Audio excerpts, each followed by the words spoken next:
It's game 42 of this Cape Cod Baseball League summer, and well, we have another edition of the Manager Show with the skipper John Schiffner. I'm Jake Eisenberg, and Schiff, today I want to do some rapid-fire questions with you. I want the people watching at home to get to know the real John Schiffner. I hope this is better than the Mustache Show. Hey, we only got positive reviews from the Mustache. You didn't see my Twitter and my emails and so forth, but that's okay. All right, we'll start with a relatively easy one. What this is? This is what's going on. Well, we're doing rapid fire questions. Okay. So I'll ask you whether you like one thing. Fire mind here. Whether you like one thing or other thing, or your favorite thing among a group of certain things. Okay. But let's start with an easy one. Got it written down. Oh, I have to have it written down. I've got a list here. We'll start with chocolate or vanilla. Chocolate. Best cut of steak. Oh, the coach's cut at Pate's Restaurant, prime rib. Oh my God! It's called the chuck end cut of the rib. It's phenomenal. They do it. George does it the best at Pate's Restaurant. We'll definitely have to try it out. You got to be a man to eat that cut of rib. It's big. You got to be a real man. I can take it down. All right. Bruce Springsteen or Creedence Clearwater Revival? No contest. Creedence Clearwater. Yeah, I had a feeling you were going to go with that one. You were singing on an earlier Manager Show. Bruce is good. Favorite movie? Favorite movie? Oh, boy. Favorite movie, Butch Cassidy, A Sundance Kid. Solid choice. Thank you. This might be a toss-up. Red Sox or Yankees? Oh, God. Toss-up? You got to be kidding me. I grew up in North Jersey. Mickey Mantle walked on water. Yankee fan. Well, I guess that answers the next question. Your favorite baseball player growing up? Mickey Mantle. Yep. How come? Everybody loved Mickey Mantle. How could you not? The smile, the way he ran. We all could imitate the way Mickey ran, the way Mickey swung the bat. He was a special person. For little guys. And we got older and we found out, wow, Mickey's not so nice. But anyway, I still love him. When did you first start playing baseball? 7 years old for the Tigers. My farm league team was called the Tigers in old Birchwood Village in Dover, New Jersey. Well, when you started playing baseball, did you have a glove? Because the gloves nowadays, they're like the plastic kind with some player's signature. What was your first glove like? My first glove, I can't remember the make of the glove, but it was a Johnny Logan model. Oh. Johnny Logan was a backup infielder for the Milwaukee Braves and Boston Braves in the 50s, and that was the first glove that I got. Was a Johnny Logan glove. All right, back to the rapid fire questions. Me or Evan? That's not fair. I like both you guys. You guys are good guys. They've done a good job this summer. The politician's answer. No, I'd be honest. You guys, I can be honest. No, I think you guys have done a very good job. All right, then we'll move on. Best player you've ever coached? Ooh. There's too many good ones. There's just too many pitchers who have gone on. I really, honestly cannot answer that.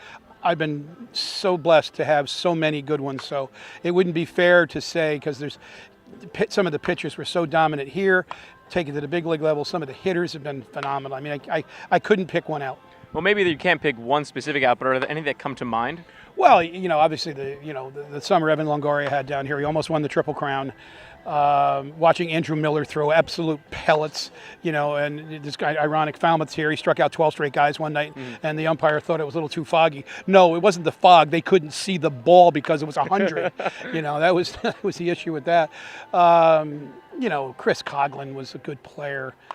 Mike Lowell was just a great person and a hard worker, and Chris Young was a gentleman. And how about Chris Young on his days off between getting ready to pitch? He's up at the old community center shooting baskets because he was the star in the Princeton basketball team. And there's just so many stories, so many memories. What about the best player that you ever played with? Best player I ever played with probably would be Jim Beattie. Jim Beattie pitched for the Yankees and a few other teams in the big leagues. He was 74 at Harwich, and Jimmy was a really, really good pitcher. Obviously, he made it to the big leagues. He won a lot of games and World Series rings. Jim Beattie was really, really good. Now, there are a lot of weird games and weird innings that have happened this summer, but what's the weirdest game that you've managed? Oh, boy. Weirdest game. Well, we were down in the 7th or 8th inning. We were down 11-1 to YD, and we won 12-11 on a walk-off.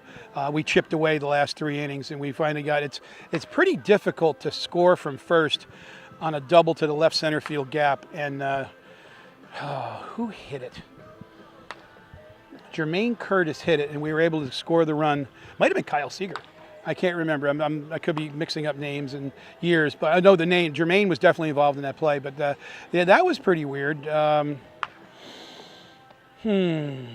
we've had some fog games that were interesting because you just don't know when to say when sometimes with the fog, and it's kind of funny. Excuse me. The climatic changes that are going on with El Nino, La Nina, global warming and stuff, we haven't seen the fog the last 5 or 6 years that we used to see. We would guarantee there'd be 3 or 4 nights where it's like, oh boy, we're not playing. And we've had, I don't think we had a fog out last year, maybe one. This year it came in a little bit and went away. I have absolutely no explanations for that, but back in the day, there was a lot of fog. And oh my God, there was some disasters. The ball goes up.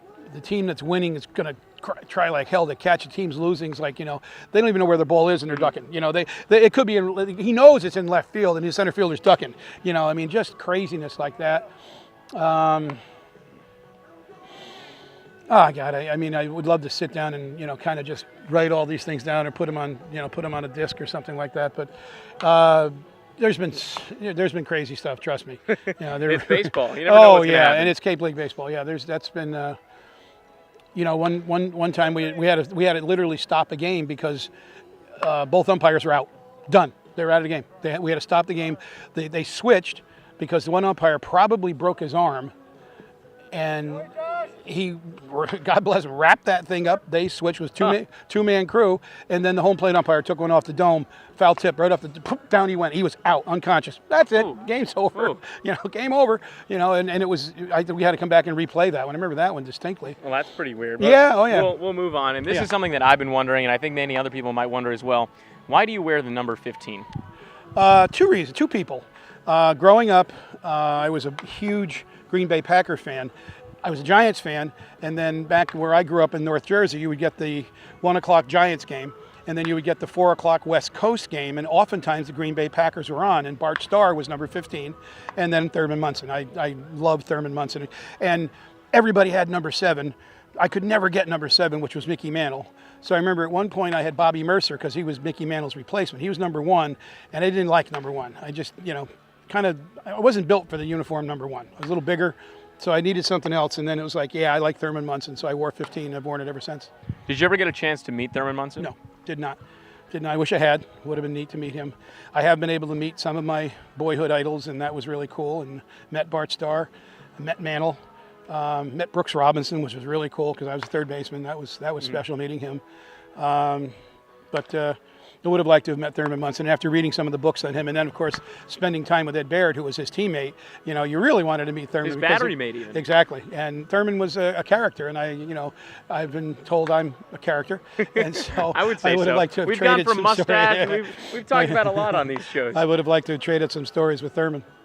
Well, we'll move on with a couple other questions. Sure. So I guess we talked about the fog a little bit. Rain or shine seems like a pretty easy one.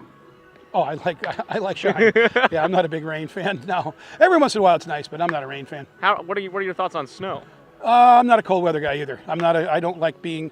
I'd rather be cold than grotesquely hot like we were recently.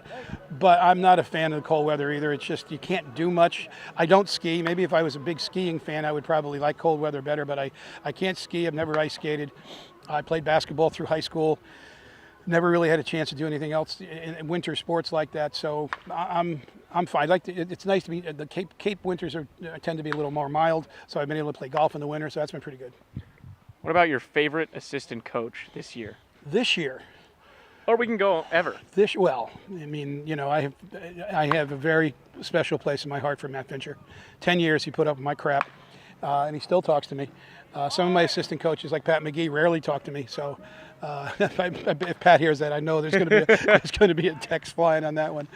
I've been blessed again with a tremendous number of outstanding assistant coaches. I miss a lot of them, even you, Pat. But Finch is special. 10 years. 10 years the guy's by your side, and he was by my side, and that was special guy, and that's why we felt it was important that we retire his number. The things that he did for the organization and me, it was the right recognition to give him. But this year's group are good guys. It's great. They're young and they're energetic, and they're working to get better and do good things, and they're all going to be very good coaches. I will wrap this up with one little bit lighter one, and well, this one might be pretty easy. Mustache or beard?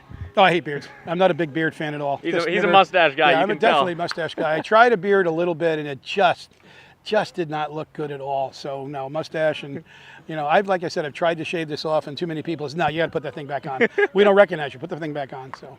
Well, we talked about the mustache the other day, Yeah. and on this edition of the Manager Show, got to learn a little bit more about the big man in the Johnny dugout. looks good. See John Aiello walking by, folks. Johnny's got a Johnny nice looks good beard with a growing. He looks good. That's a good. There's a look for shout him. out for Johnny on the He's a little Manager trimming, Show. But I'm a mustache guy. I've had some Fu Manchus and other silly things, but this is me. Well, maybe I'll try a mustache sometime. But in any case, the Anglers taking on the first place West Division leading Falmouth Commodores tonight, looking to stay in the East Division playoff race with a win tonight. Schiff, this was fun. Thanks for your time. Thank you very much. I appreciate it. Evan, back to you. Oh wait, I got to do. Okay, now I feel better.